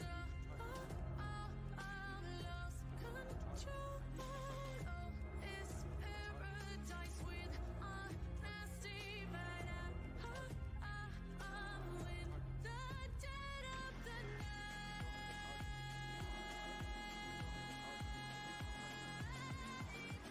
Let the darkness take control.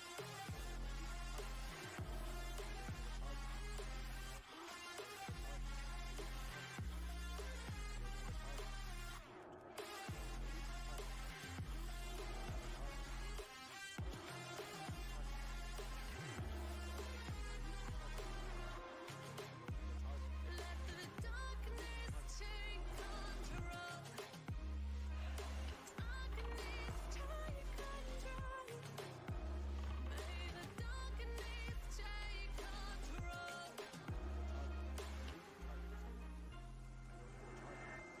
Suck me up, smoke, breathe me in and let me go. Sing to your heart to find you.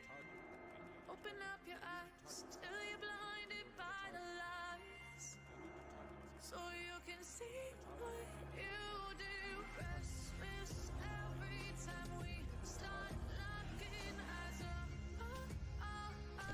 Lost control. Oh, it's paradise with honesty, but I'm in the dead of the night. Teardrops on the floor. The pain is over. Feel the darkness take control.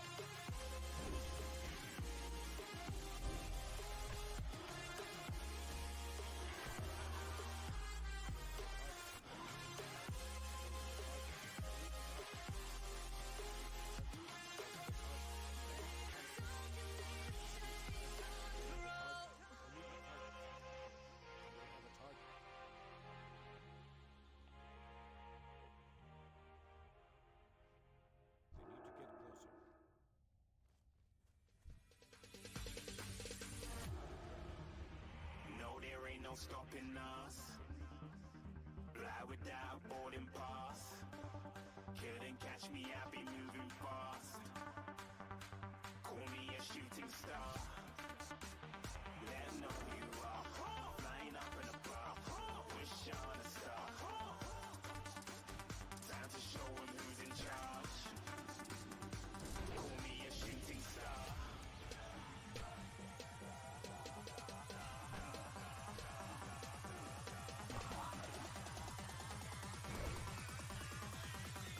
Shooting stars. Didn't even get to cross.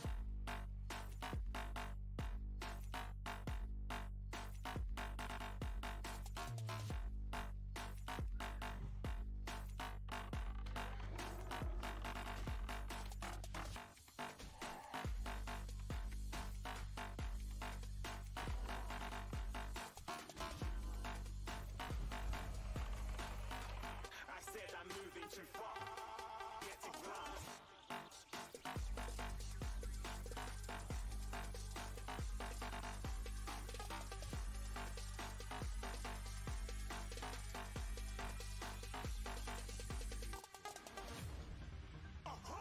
You're looking at a shooting star. Got more than a couple of people going mad. I swear they're rooting hard. Tell them I'd be big in the game like she went and got them breast implants. I said I'm moving too fast. Didn't even get a glance. I'm ready to eat up track like I'm seated in a restaurant. If you had swag like mine, you know it's best to flaunt. We aren't hating because you aren't. Shining like it's neon. Rock like kings of Leon. Shooting stars across the galaxy. I stand out, so don't be mad at me. Infiltrate, I'm with my strategy. When I turn up, them amateurs have to leave. Shooting stars across the galaxy. I stand out, so don't be mad at me.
Like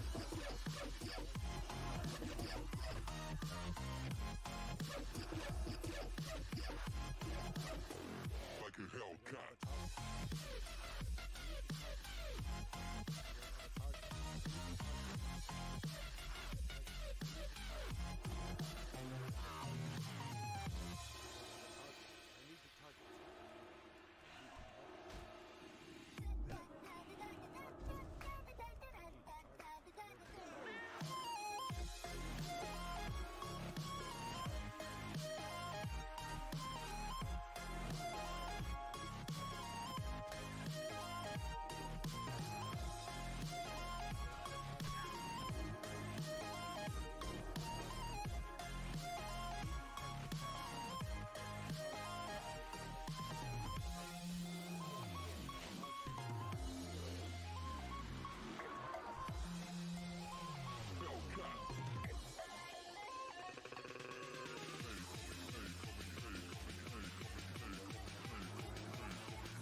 searching for a longer day.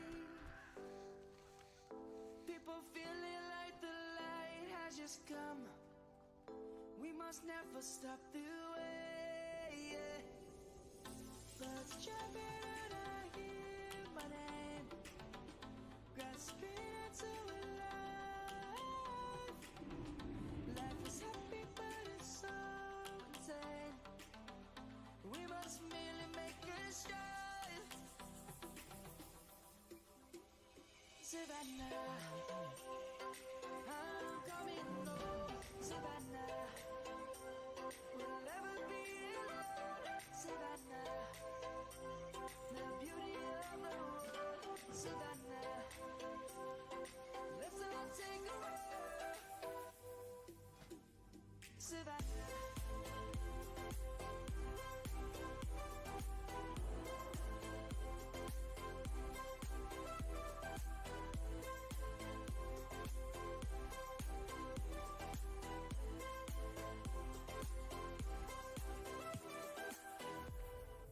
Lion's gonna come.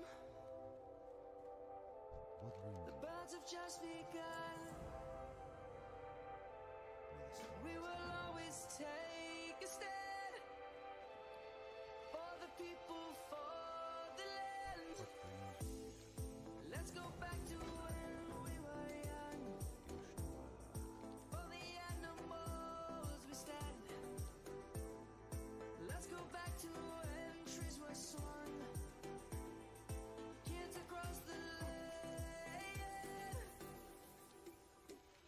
Savannah, I'm coming home. Savannah, we'll never be alone. Savannah, the beauty of the world. Savannah, let's all take a walk. Savannah, I'm coming home. Savannah, we'll never be alone. Savannah, the beauty of the world. Savannah, let's all take a walk.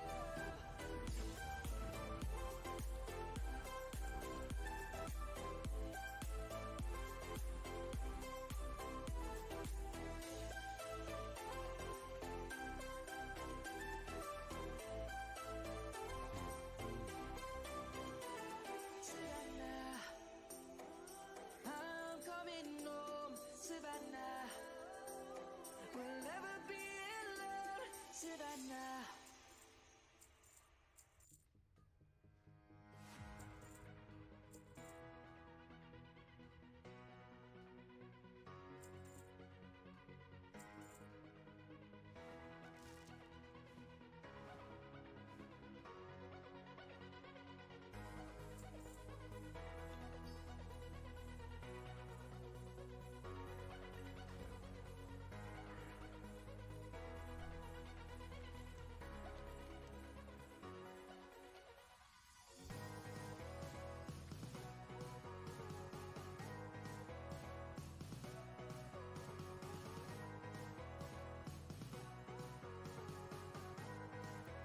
Yeah, so here's the deal.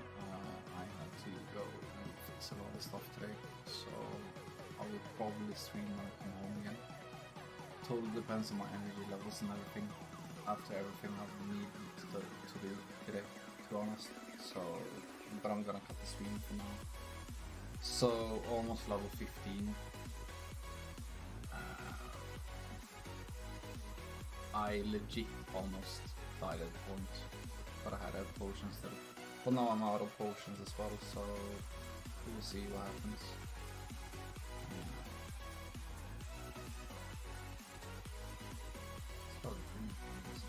But here's the thing, I will need to do these quests, and I need to go back and try to get the pendant, and also need to kill all the furballs, wolves, and I need to kill 20 bears. I need, kill 20 bears.